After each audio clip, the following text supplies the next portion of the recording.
Assalamualaikum. So for today's video, I'm gonna make one of the famous dish in Pakistan, and it's called chicken handi. So okay, let's start. So etong dish na to, guys, masarap siya na para siyang yung itsura niya, kala mo siyang kaldereta kasi it's so creamy. Tapos malambot pa yung meats niya. And then spicy also. Kaya nga madali ko lang din na-adapt yung mga dish nila nung asawa ko kasi nga spicy. Mahilig ako sa spicy kasi my papa is he's from Bicol. So he loves to eat spicy foods also. So hindi na mahirap sa akin na mag-adjust sa dish ng side ng asawa ko kasi nga mahilig ako sa spicy.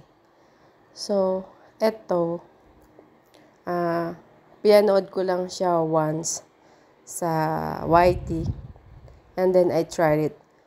So, ayun, nung na-try ko once, actually, last week ko lang siya tinry o 2 weeks back. And then, I made again today. So, because nasarapan talaga kami. Masarap siya sa roti. We tried also with rice, but hindi siya ganun compatible yung combination. So, we stick in roti.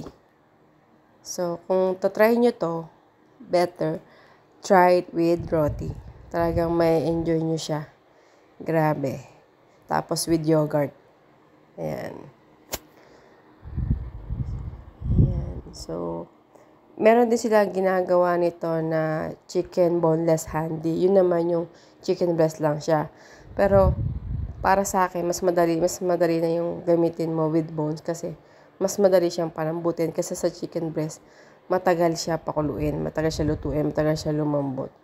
So, whenever I cook this, I chose to use with bones. So, ayan. Saka para pandagdag lasa na rin.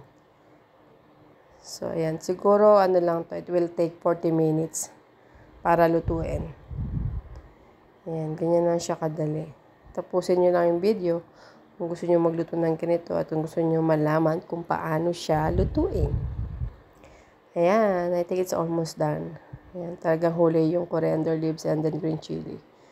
And then, pakuluin nyo lang siya ng konti. And a few minutes. And then, ready na yan. Ayan. Diba? Looks pa lang so yummy na. Sarap talaga siya, guys. So, if I were you, I will try it. Ayan. Almost done. Ayan. So, there you go. Hope you like my video and see you again next time. Bye!